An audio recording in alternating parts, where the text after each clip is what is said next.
venons donc de boucler la session normale du baccalauréat général et technique, session 2020. Et à terme, nous pouvons tout simplement dire que les résultats sont globalement satisfaisants. Satisfaisants comparé à l'année dernière, parce que nous avons effectué un bond qualitatif de plus de 14 points. L'année dernière, on était à environ 26%. Cette année, nous sommes à 40% de taux de réussite globale, premier et deuxième groupe confondus. Donc nous pensons que ça, au plan qualitatif déjà, c'est des performances qu'il faut saluer, en attendant de voir maintenant les performances du niveau national. Au plan qualitatif, nous avons également nous avons enregistré beaucoup de mentions, dont une mention très bien, ce qui est formidable, parce que l'année dernière, il n'y en avait pas. Mais nous avons enregistré cette année, globalement, 200 mentions, dont 178 mentions à bien et 21 mentions bien, et alors que l'année dernière, on était à 105 mentions, dont 9 mentions bien, le reste étant des mentions assez bien. Donc nous pouvons dire que globalement, les résultats sont très satisfaisants. Alors, il faut le dire, vous savez, tout le monde s'accorde à dire que le baccalauréat se prépare depuis la classe de seconde. Donc les performances de cette année peuvent être imputées à plusieurs facteurs. A priori, donc, on peut avancer plusieurs éléments explicatifs, parmi lesquels l'accalmie que nous avons connue les 2 dernières années dans le climat social au niveau de l'éducation. Les élèves qui étaient en terminale cette année vraiment ont effectué l'essentiel des programmes des classes intermédiaires. Mieux encore, cette année, nous avons connu un redimensionnement du second semestre après avoir fait après avoir déroulé de manière très correcte, bien sûr, le premier semestre et l'évaluer.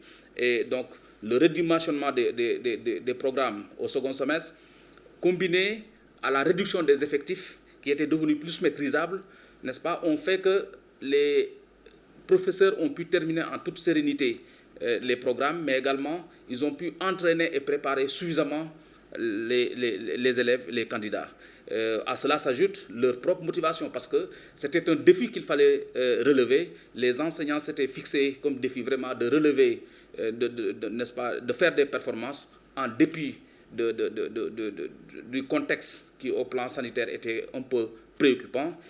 Ils ont levé le défi, ils ont fait des résultats, et c'est tout à fait à leur honneur, mais également à l'honneur de l'ensemble des acteurs du système, dont les parents, les collectivités, mais également les élèves qui ont osé, n'est-ce pas,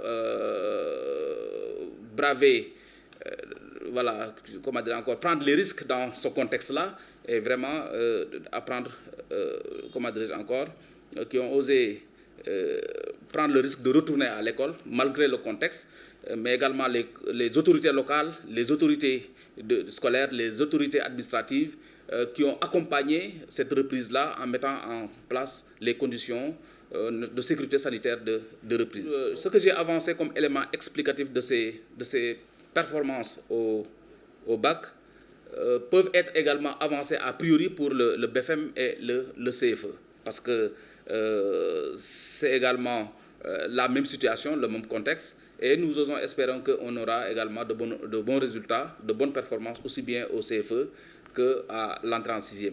Autre élément que nous pouvons avancer pour expliquer ces performances, c'est la systématisation des phares, progression harmonisée et évaluation standardisée, qui, n'est-ce pas, ces phares ont fait que les évaluations étaient devenues plus pertinentes, n'est-ce pas, et plus objectives. Et tout cela, puisque tout le monde était amené à progresser ensemble et à évaluer ensemble, ceci vraiment a suscité un engagement, n'est-ce pas, une motivation supplémentaire, n'est-ce pas, des enseignants à progresser dans les contenus, mais également à prendre beaucoup au sérieux vraiment les évaluations qui se faisaient déjà au niveau des classes. Oui, nous sommes satisfaits, mais conscients également que le plus difficile est à venir. Ça veut dire que c'est bon d'atteindre un certain niveau de performance, mais il nous faut nous maintenir dans cette dynamique de performance pour aller vraiment vers l'excellence. Et nous savons que ce n'est pas donné d'avance. Il nous faudra maintenir le dispositif de pilotage pédagogique avec les phares, avec l'encadrement rapproché et, n'est-ce pas, des enseignants, avec le renforcement de capacités en formation continue des enseignants, mais également avec l'amélioration de la gouvernance des établissements pour un peu manager toutes ces ressources-là et, n'est-ce pas, les convertir en résultats.